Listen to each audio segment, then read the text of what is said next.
good, sir. How are you? Very good. Good to see you. We'll start in a few minutes, sir. Hey Rajul. Arpit, how are you? Hi. Good to connect again. आप Likewise. Delhi में? Yeah. I'm Delhi. You're in Agra or where are you? Delhi. Very much. Delhi. Yeah. I think Gautam said you were in Agra where you missed their I function. was long time back. That was like 1 week back. I thought these days people go to their hometown and they just move there, right? That's not, is Agra your hometown or? Yeah, Agra is my hometown. Yeah. That's what I thought. So yeah, I actually it's very difficult to now live in Agra now. Why is I've that? not been in that town, like not stayed in a town for now more than 20 years. Yeah. So it is become difficult to live there for a long time. Maybe a couple of weeks is okay. Yeah. But no, living there is a problem. I can imagine. We should catch up while I'm here for a couple of more weeks. Yes, please. If you're here, let's catch up once before I head out. Sure.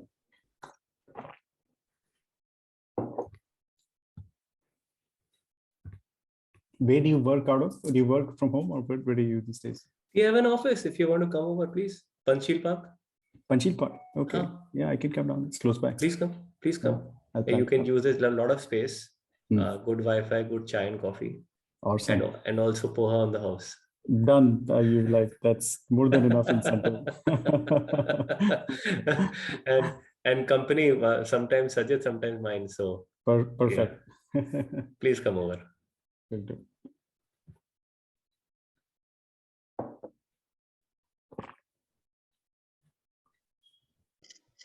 Yes, we can start now.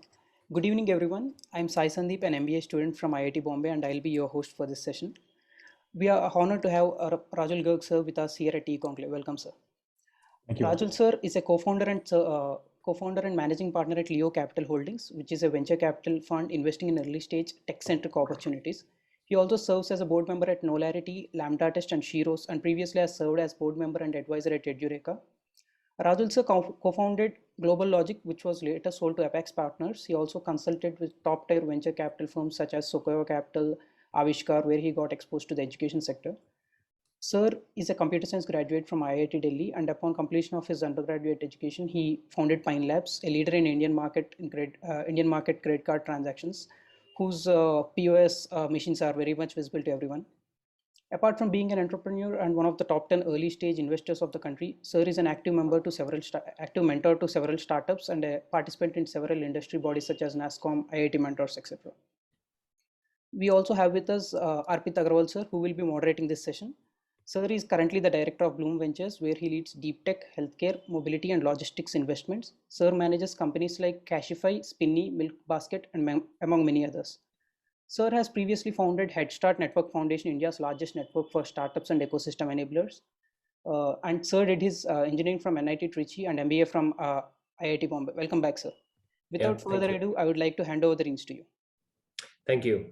Thank you. And Rajul, it is a pleasure to speak to you. And thank you everyone at SOM to give me a chance to speak again. Just to be sure, Sai, most of the audience here are people who are currently doing MBAs, I'm guessing? Yes, sir. We have a mix of our own students and students from elsewhere who are doing their MBA, and also some of them are BTech graduates who want to learn more about entrepreneurship. Super. Okay. That's what I thought. So Rajul, jumping right in, let's talk about choices. And this has always intrigued me, even just graduating out of campus back in 05, this choice of being an entrepreneur was always an odd one. And I know you have never really worked for anyone apart from that, apart from starting up companies. So what is the mindset that allows people to make that switch between choosing to do a job versus choosing to be an entrepreneur on your own? And in 1998, when you graduated, there was not much anyway, not much of an ecosystem to talk about. So to take us through that point of time, graduating student, I'm guessing not a great family background and not much in business, I'm guessing. So completely on your own from scratch. What is the mindset? What allows you to do that? Of course, in the hindsight, things look very nice, but in the foresight, and a lot of students will be able to relate to this. Arpit, always a pleasure to speak to you, and good evening to everybody, all the students and everybody participating. As you know, I mean, if I want to take an analogy from, let's say, murder trials, when they think of like murder trials, then they look for two things, which is motive and opportunity. So I think one is more top-down desire, which kind of pulls you in a certain direction, and second is tactically there needs to be a next step, right? Like, what do you do? Let's say, if you decide to become an entrepreneur today, I think what do you do the morning after, right? You do like Tuesday night, you get drunk and you say, okay, I'm gonna start a company. But then Wednesday morning, what do you do about it? That's just a very difficult thing to do of what that next step is. So in my case, I think it was a combination of the two. When I was in college, I started some freelance consulting work purely opportunistically.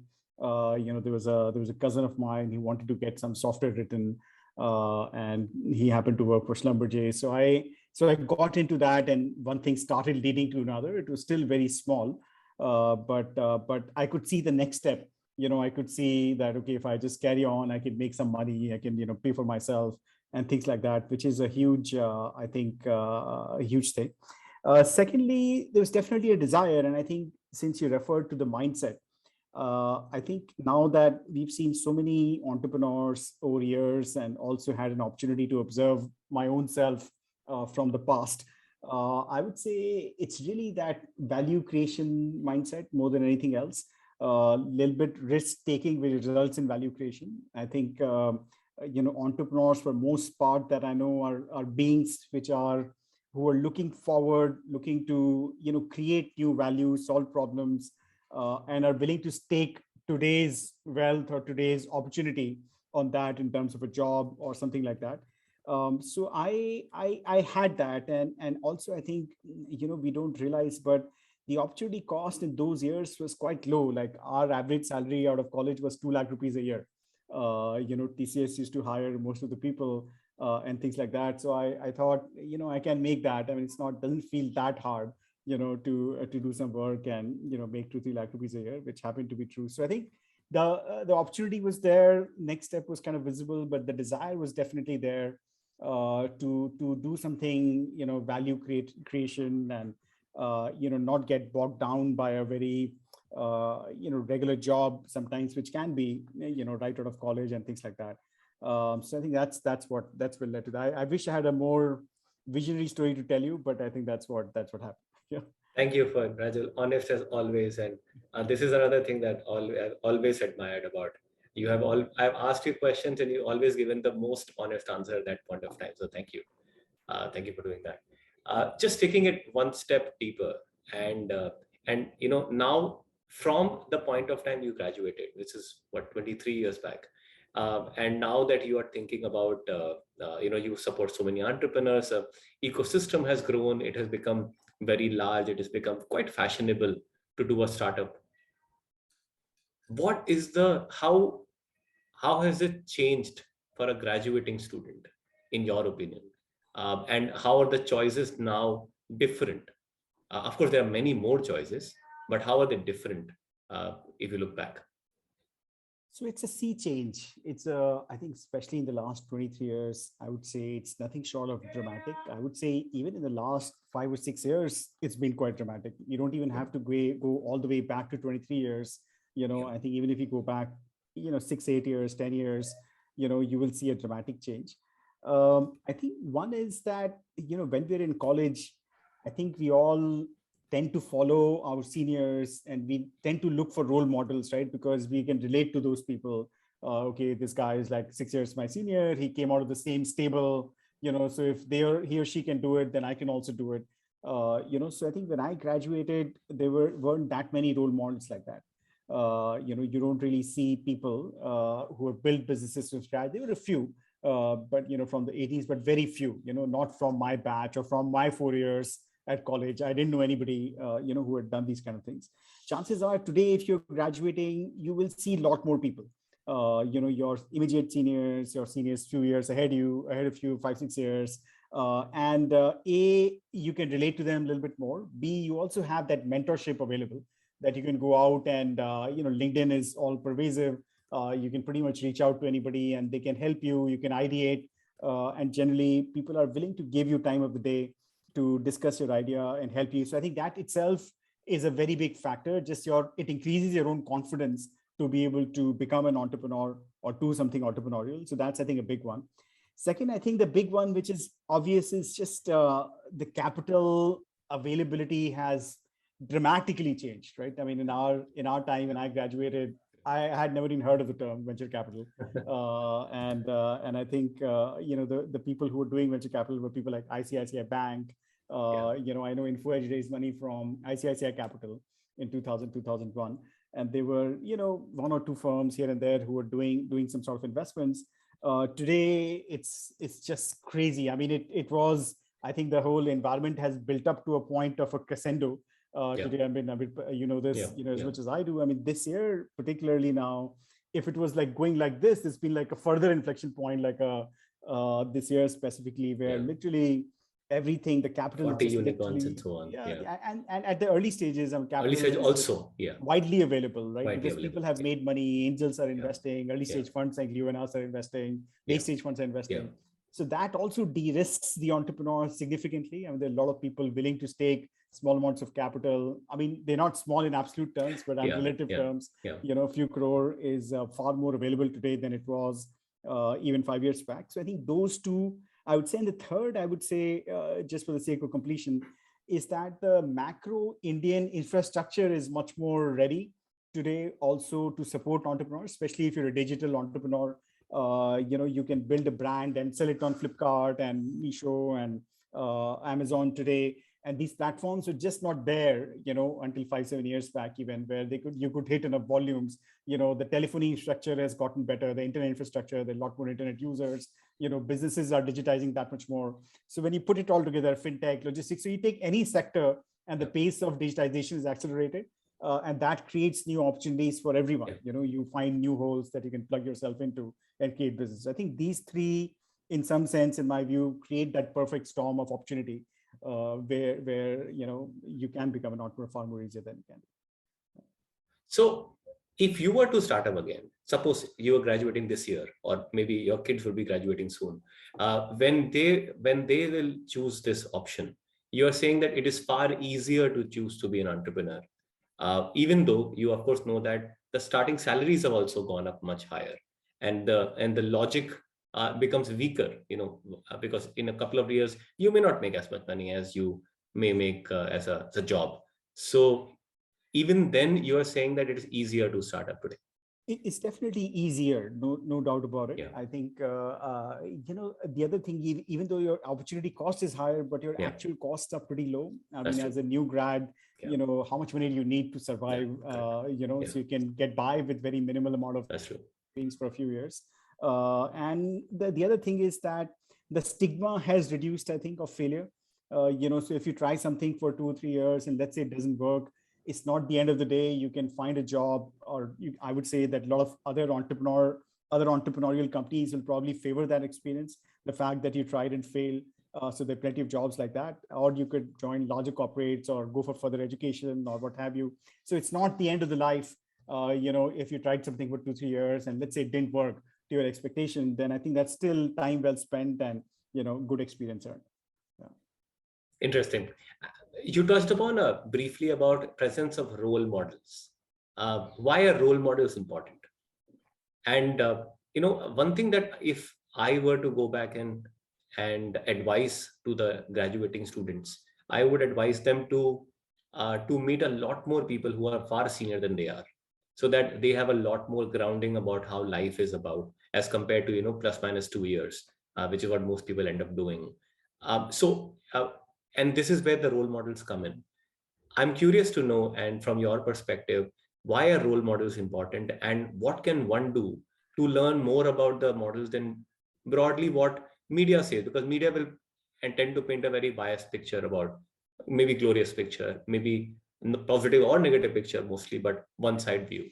So why are role models important? How can one access them, touch them, feel them? So I would say they're important because they're far more relatable to you, especially if you find role models so there are two kinds of role models, right? One is, for example, like Mahatma Gandhi, right? Who you will never meet in your life, hopefully, unless you meet his ghost. But you can read about him and you can Yeah. relate to his idols and Yeah. things like that. So I mean, Yeah. they give you like what I would call like a vision towards your own morality, let's say, right? Of like, so you like somebody and you can mold yourself like that. But I think in our context, the kind of role models I'm talking about are people who are more relatable to you. Ideally, these are people you've met in real life. To me, those are kind of the ideal role models. So for example, they could be from your city. Let's say, like you said, you're from Agra. Maybe, Yeah. you have friends from school, who Yeah. did this and that. And, Yeah. now they're entrepreneurs. They could be folks from your college. They could be from your workplaces. If you're working, you will, I'm sure these days have example of somebody quit their job, started something, and now they're 2 years into it or 1 year into it, maybe raise a small round of venture capital, things like that. So I think they're important because they make it real for you. I mean, you feel that this is not a pie in the sky, and this is not an abstract concept, and it's very real. People like yourselves, with your kinds of backgrounds, are doing these kind of things, and I think that gives you more confidence, and you can approach it. So I think so that's why I feel it's really important. And secondly, I think the best kind of role models, to your second question, is I do feel in this context, people you can talk to, because the media picture is fairly distorted. Media likes to talk about only the things that sell, right? I mean, Yeah. completely. Yeah. So you will see like large rounds of funding, this and that, but the grind of building a business is very grinding. Yeah. Yeah. So only when you actually get a high quality conversation with somebody, you will get the real side of it, a little bit of the grind of it, what it takes to build it and what are the kind of things that one has to do as an entrepreneur. So I feel even if, somebody is not like a superstar achiever, let's say, you think of, let's say, Sachin Bansal, Benny Bansal, Flipkart Yeah. founders as superstar achievers, and they could be role models for you, let's say, if you're from their college, but, they may not be approachable to you today easily, they're out there.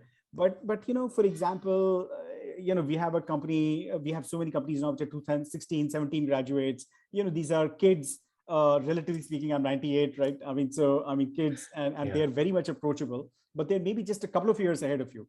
I think those are in some sense even better role models, because you will just be able to relate to them that much more. Their stories will be that much more real and authentic. Yeah. Their struggles will Yeah. be real. So I think those are the ones I would advise to reach out to and have real conversations. Okay, thank you. Changing gears, one important topic about, I think this is very relevant, and this is the reason why probably you got invited to this in first place, was your starting up of Sunstone. So there was an opportunity, you had done, and I can't even imagine how you had thought about this idea of Pine Lab, which is such a behemoth at this point of time.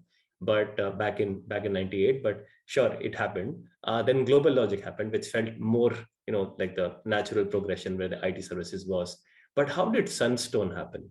Tell us about that. And Sunstone was a largely offline model, and now it has taken a complete pivot towards online. There is a lot of mix. The world has changed over the last 10 years. So tell us about Sunstone, the journey. Sure. So, Arpit, since you called me out for honesty, so I'm just going to maintain that. But I think, the reality is that when Pine Labs and Global Logic happened, Yeah. I was kind of a kid. I was kind of more or less first-time entrepreneur, even though Global Logic happened a few years later. Yeah. It was one thing led to another. These companies became big. वो बोलते हैं ना, naive team है, वो तुम चलते चले गए, बन गया business, right? And you kept on going and all that, right? When I started Sunstone, the way it happened was that after Global Logic, I switched over to venture capital, and I worked briefly with Sequoia, and then I worked for a year with Avishkar, which is an impact fund. So I love that job, by the way, and I spent a lot of time in kind of rural areas, and I was charged with education investments. So I spent a year looking at grassroots level education things. I didn't know this. Very interesting. Sure. Thank you. Yeah. So and then I sort of, that put me towards in that education sort of field. And when I came out of there, hence I thought of Sunstone and wanted to do something in education. But I think the real story is that when I started Sunstone, it was much more top down, strategically thought of. Because now I had now mind is taking over and heart is somewhat subdued. This was like whiteboard thinking, right? Whiteboard pay, what will work, what will not work, even though I didn't do an MBA, but Porter's 5 forces, where are they favorable, where are they not, macro market and blah, blah, blah, blah, blah. And it was such an underwhelming performance that I had that I just, I was like, I go back and, 18 months into it, I was like, oh my God, like how stupid can I be? Like, I mean,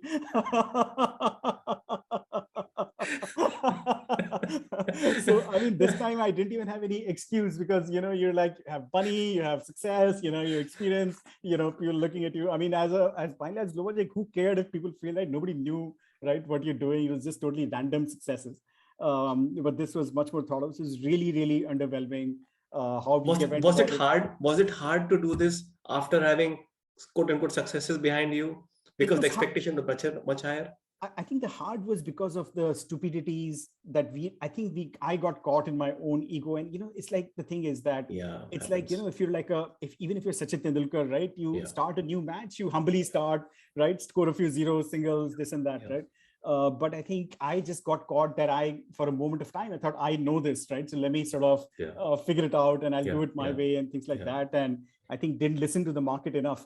As good entrepreneurs always do. For a couple of years was just terrible. We started with a very different model, that's right, which was actually what Upgrad does today. Was our first model in Sunstone back in 2011. And the Sunstone's current model came into being a little bit later, 2014, which was kind of a campus aggregation model. Yes. And then it was also long journey. We had a bad team in place, and I went more towards venture capital. And the current team, Ashish and Piyush, they came into place about, I think, 2.5, 3 years back. And they have actually, honestly, really taken it to the next level and found its rightful place in the ecosystem. I always loved the model since 2014 when we once thought of it. I theoretically really thought this is a fantastic model.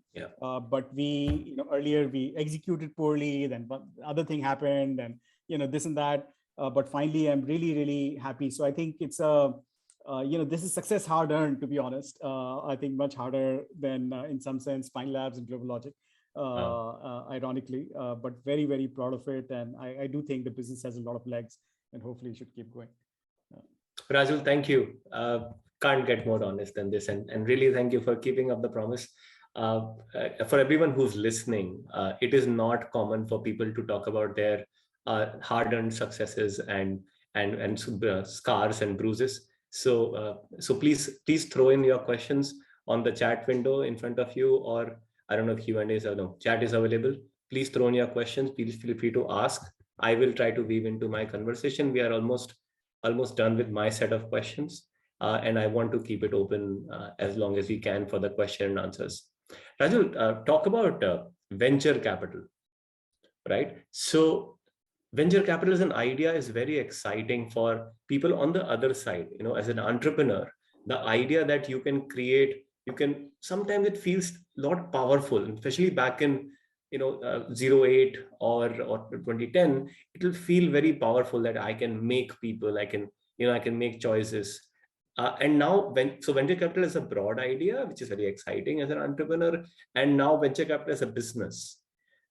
So what have you learned, from where you were at the beginning and maybe first few years of working, and now you are running a fund. It's multiple times over. It's like any other business.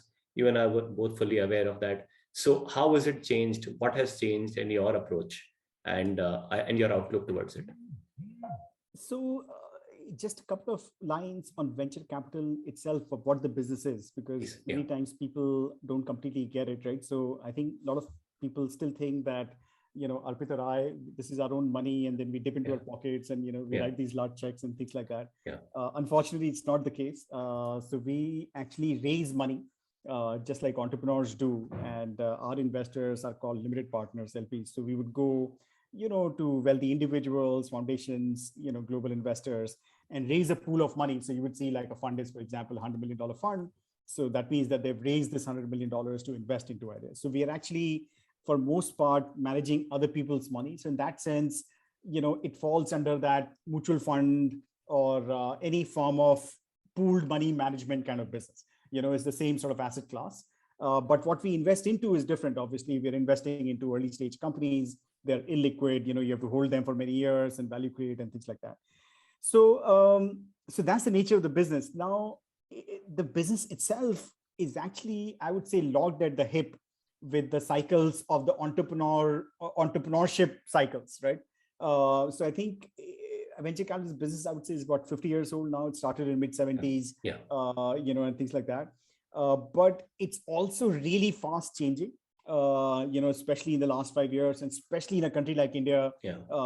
versus how it was 10, 15 years. So just like, your companies change, this is also a business which has to evolve. So, critical parameters like how much do you invest, how much do you own, how long do you keep it, when do you sell, do you follow on or not, what should be the size of the fund, how is your team structured, what is your strategy, like for example, how does Bloom and Leo, are we friends, are we competing, why would you pick him versus me, or vice versa, for the best deals, things like. So all these factors come to haunt us just the way they haunt any business, your competitive strategies and things like that.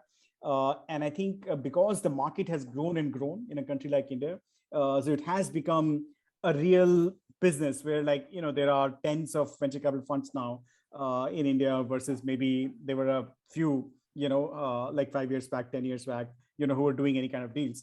So I think, so it has the normal burden of like competing and winning the best deals, working with them, making them successful, exiting them at the right time, and ultimately returning capital to our investors. So that's the nature of the business. I think obviously the foundation of it, there's some key ingredients, access, finding the right kind of companies, and then, deciding the kind of companies that you want to work with, making sure they want to work with you and not with somebody else, right? And then over a period of time, working with them closely, and every fund has its own positioning, So I think, so that's the nature of the business, but it's definitely an exciting asset class, because of just the nature of it. And, because sometimes it's like a bit like, small checks turning into big money, and that's what comes into the news. Obviously, I mean, there are also lots of failures, which don't get talked about as often. So many, and just by statistically, like far more than the successes that you see. So that's the business. I mean, but it is, I have to say, it is, if you're in it, it's exciting because you tend to meet, exciting entrepreneurs, exciting people, and learn all the time and things like that. Thank you. And people who want to break into venture capital as a job or as an industry, what would be your advice to them? I know that it wasn't thought of as an industry, but a lot of youngsters now are looking at this as an industry, and it was very interesting for them to get into this. So what is your advice to them? What can they do better so that they can stand out, and maybe some people consider them to hire them? Sure. So it's an industry, but I would say it's still relatively a small industry. My guess is that if I look at all the jobs in venture capital in India that would get hired for in a year, my guess is that number would be maybe 50. I don't know, Arpit, maybe a little bit more, a little bit less. If you include all the family offices, maybe 200, but in venture capital firms, 50, yes. Yeah. So, so that's a relatively small number if you think about it, and, compare it to the. And this is across all experience levels. Across all experience levels. So entry level, maybe 30, 40, some mid-level and all that, include all the family offices, maybe 100, like you said, 150.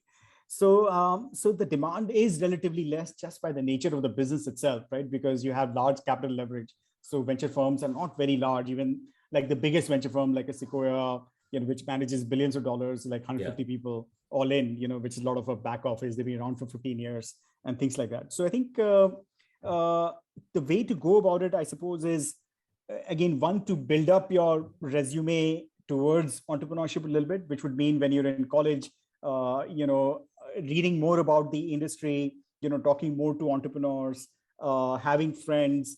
If you're taking up a job, maybe take up a job in a smaller company versus like a big corporate, so that you learn the internals, the chops of a business, things like that. So generally gravitate towards things which are more entrepreneurial and startup-y versus the big corporates, because I mean, the big corporates operate very, very differently. So they'll help you, build up your resume a little bit. Secondly, I would say it is also a relationship-driven business, because the number of opportunities are so few, that a fair market hiring process is seldom followed. So there's a lot of relationship, like I will know people from my portfolio, and some of them will inevitably come out and want to become VCs over a period of time. And they have an undue advantage because also the nature of the business is very long-term. The returns are very back-ended. So it's like a marriage, right? Once you, let's say you join us, it's a 10-year relationship, really, if you want to do something about it. I mean, you can't really make any money in 2-3 years, 4 years, because these are long-term holdings that we all do. So I think building relationships wherever you can with people at VC firms and getting to know them, that you exist, building long-term relationships with them, I think is a good idea if you can. So those two things I would say, basically gravitate more and more towards entrepreneurial companies in whichever form you can do, and then to build relationships with these funds. Right. You have to give me 1 minute. Someone's knocking my door.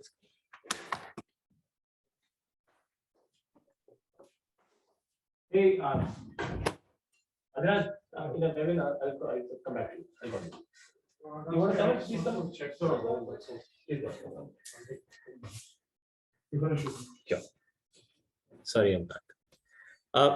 I'm now going to, so thank you. This was good answer. And I think this is a right way of doing it.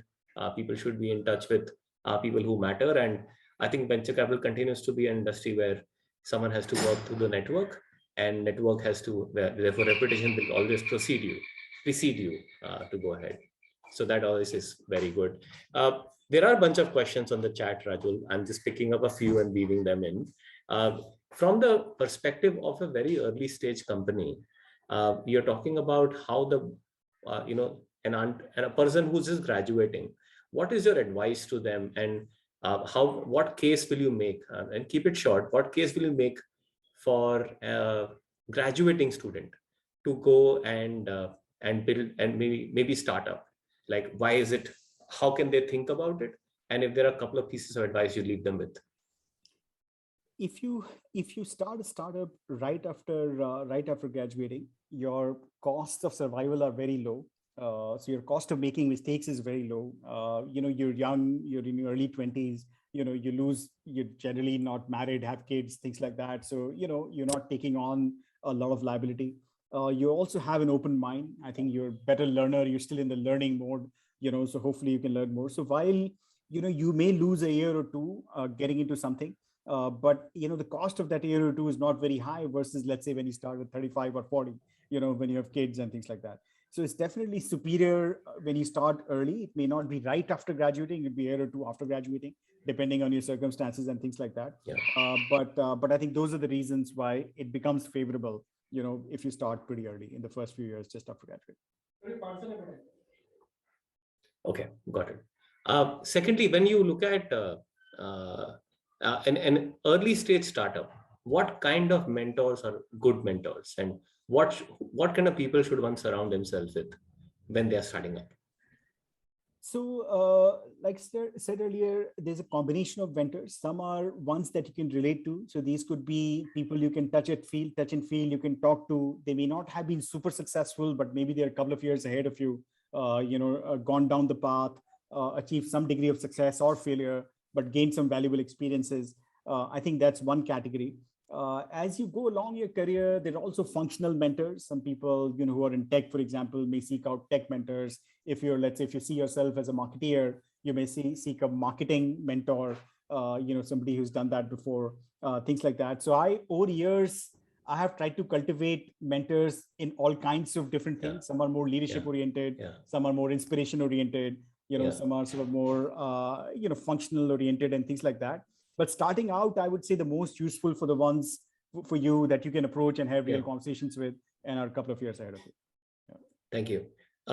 There is a question which Kuntal from Entrepreneurship Club is asking about. How can one start a venture capital fund on ESG investing? So ESG, for those of you who may not have heard the term, is coming in vogue more and more. So this is environmental, social governance, right? If I'm getting the full form right. Yeah. So these are double bottom, like the fund I worked for, Avishkar, which I was talking about earlier, is an impact fund, where it invests into for-profit ventures, but ones which have an inherent social benefit. So things like education, health, clean water, hygiene, environment these days. Things like that, and they would typically not invest in negative things like tobacco, let's say, or fossil fuels and things like that. So, I think first of all, it is in vogue.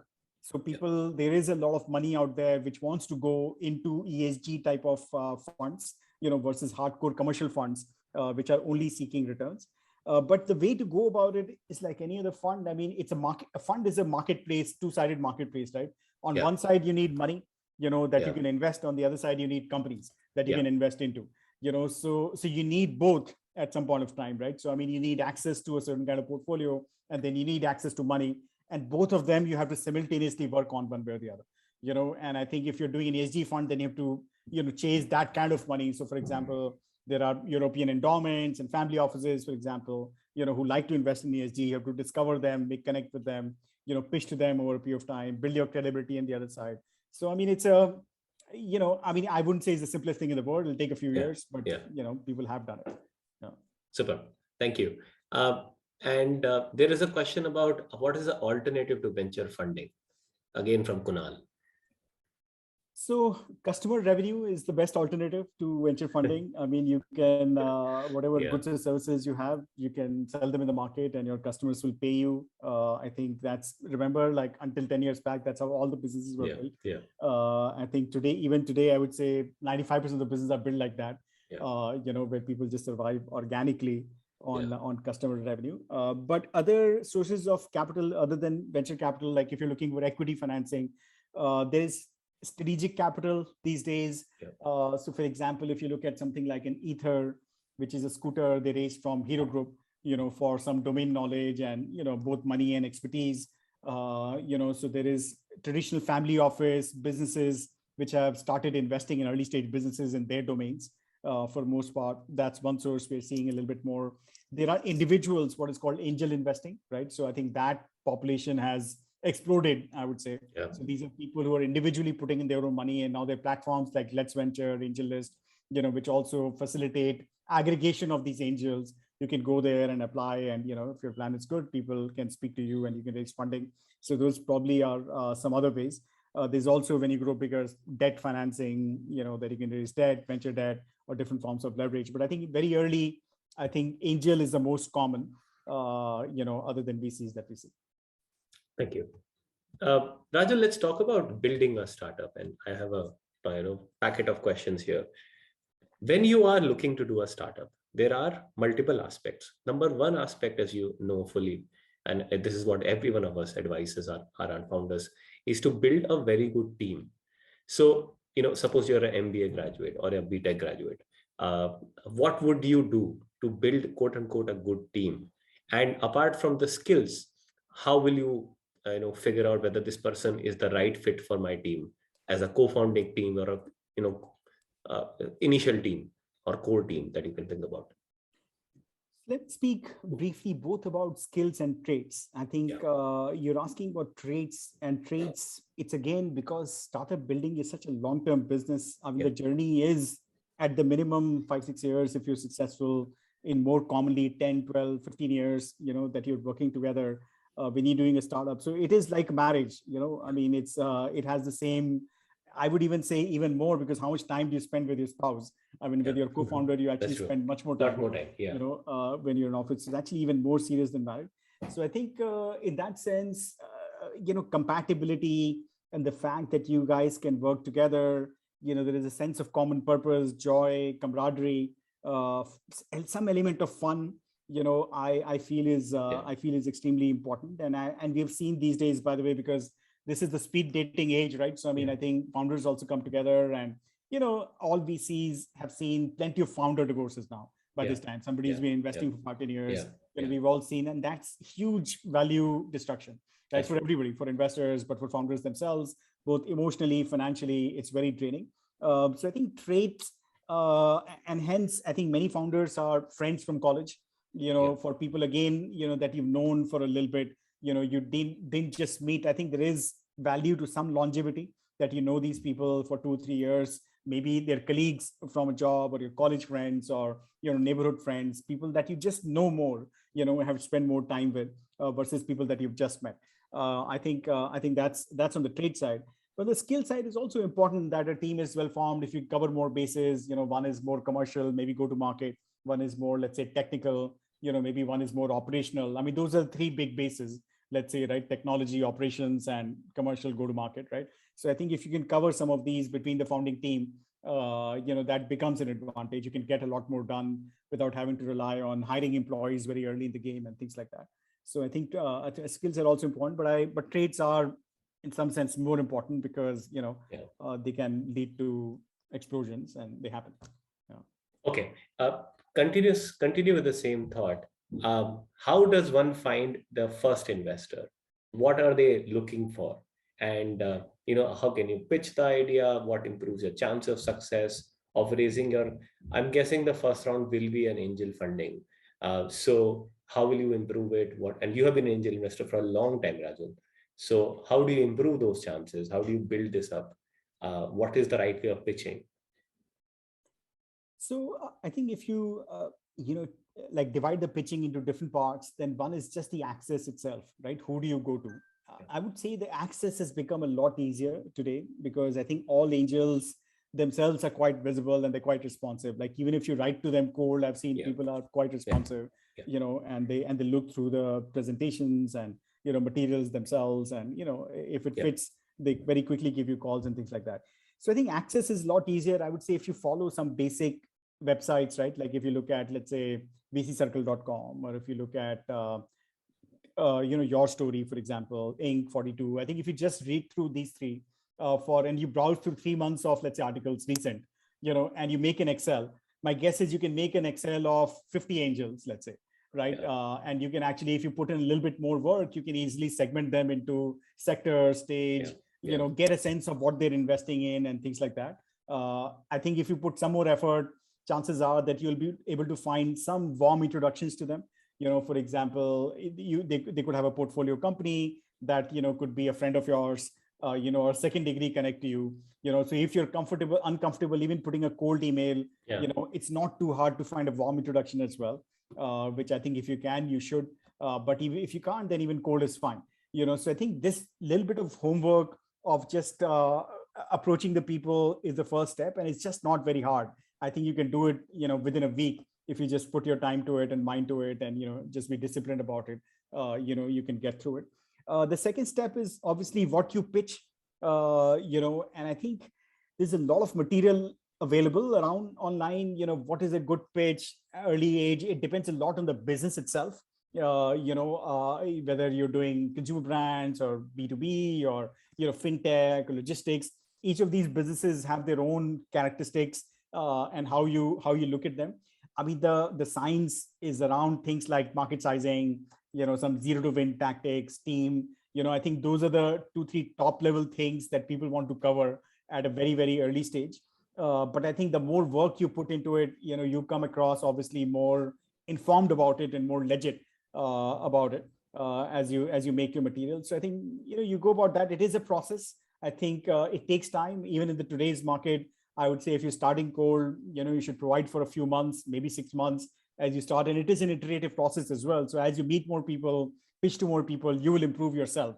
Like I remember, when we pitch, even today, let's say when I look at Leo Capital deck, now we are 4 into it. When I was looking at our year 1 deck, and I was like, again, like, what were we thinking? So you keep evolving your own deck, right? As you pitch to people and you gain experiences and things like that.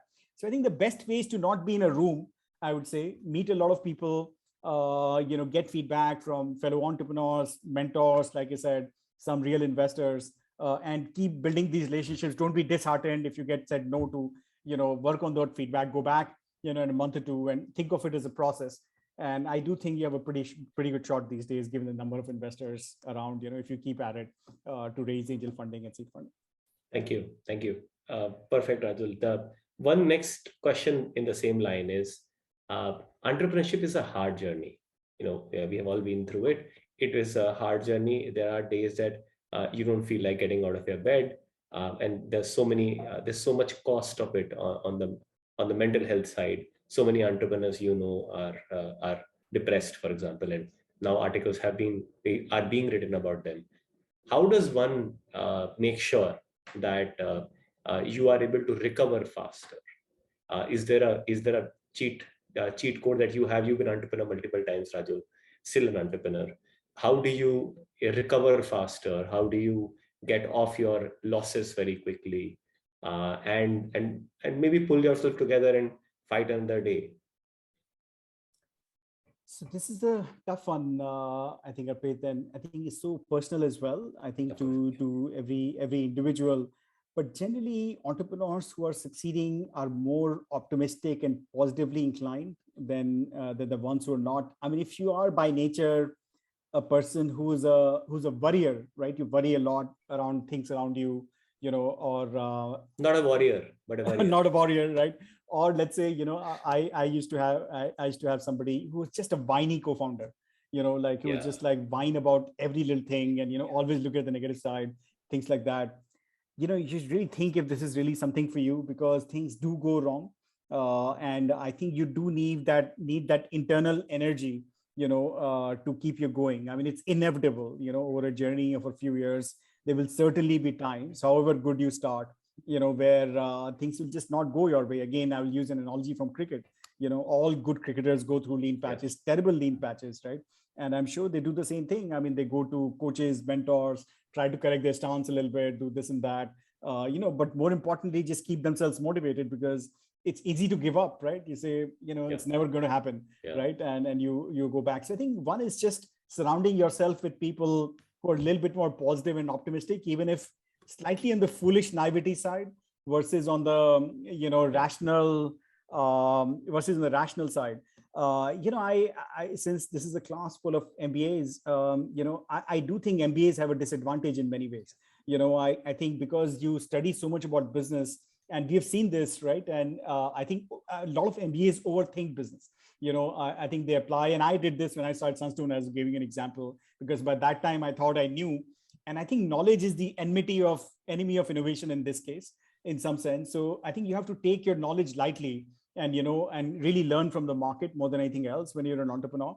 And I do think you have to watch out against your own knowledge in some way. So use it in a positive way, where you can, but also be open to new learning, because these frameworks are old, right? In many ways, you're learning history of business itself, right? So there's some good knowledge there, but and we've seen number of cases, where people from top business schools, I have to say sometimes I have a bias against them, as an investor. And I've seen this in the Bay Area, like Harvard business grads don't get funded easily, because I think people have determined over years that they have this bias, and people overthink and, try to solve too many things at one go and stuff like that. So I think generally being positive, not taking it too seriously at the end of the day, with keeping the joy alive a little bit of building things, surrounding yourself with positive people, good mentors, again, things like that, supportive spouse. I think earning spouse is even better. I think all these things go a long way, I would say. Yeah. Super. Okay, Rajul sir. So towards the closing, and I want to ask you, you are a very hardworking person. You are always on the trot. Whatever I've seen or heard of you, you have always been very prompt and very responsive, and you're always full of energy. Like, I've never seen a dull moment with you. How do you keep up? What is your secret of personal motivation, growth, I'm not sure, well-being? Is there some activity or some habit that you do on a daily basis or a weekly basis that keeps you up? And what works for you? Of course, it's a personal answer, I understand that, but is there something that you want to tell people about? I think in my case, Arpit, again, this is so different for different people, but I'm just a naturally very grateful person. I'm just very grateful for where I am. I think, I think we have to see our privileges, in a country that we are. And I think also carry your success and failures lightly. I think, we are all a product of a lot of coincidences that happen around us.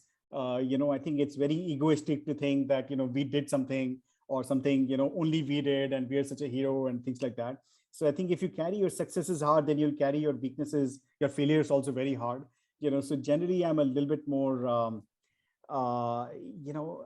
zen about it a little bit. Things happen, and, I don't take either of them too hard.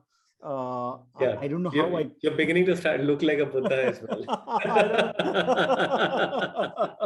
So, I think I was always a little bit naturally inclined, but over years I've become more and more that way.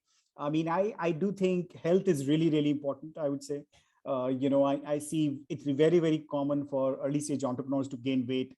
It happens in nearly all the cases. First 4 or 5 years of business, entrepreneurs gain weight, take their eyes off their health, which is, I think, just don't do it, because it sort of hurts you on so many levels. Similarly, entrepreneurs take their eyes off family, ignored spouses, upset spouses, family, kids. If you have, these are very, very common traits that we see across. I think, look, you have to understand it's a long journey. So whatever works for you, I think some form of joy, it could be exercise, it could be yoga, it could be tennis, it could be music, it could be family, it could be friends, it could be something else. But, finding that little bit of balance, I do think, enables you to run longer. And it is a marathon, it's not a 100-meter sprint. And in my case, it's a combination of all of these things. I mean, little bit by little bit, but generally I have been naturally inclined to be grateful and generally be okay with all kinds of circumstances. Superb. Thank you, Rajul. It was, as always, lovely speaking. I could go on and I will never have enough of you, but I think we are about time. And I know Sai has switched on his video as well. So that probably is a signal. Thank you, Sai. It was lovely. Thank you for giving me this opportunity to speak to Rajul, who I consider as my personal friend and mentor. So this is great. Thank you. Thank you, sir. Thank you, Rajul sir and Arpit sir. It was really watching your wonderful discussion. And also the fact that you both know each other, it really enhanced the value of the discussion. It was really much more honest than many others. Hope this was useful for your audience. And that was the primary reason why both of us are here. Yes, sir. Definitely, we take a lot of new insights about the startup ecosystem because we, both of you are really rich experience in the ecosystem. So that's a great advantage for us. We got to know many things about the VCs, the ecosystem and everything. So thank you for that. And Rajul sir, thank you for taking time out of your schedule for inspiring us with your wisdom and insights. Thank you very much. And Arpit sir, you've been really a fantastic moderator. Thank you, sir. Thank you. Thank you. Take care, guys. Bye. Thank you very much.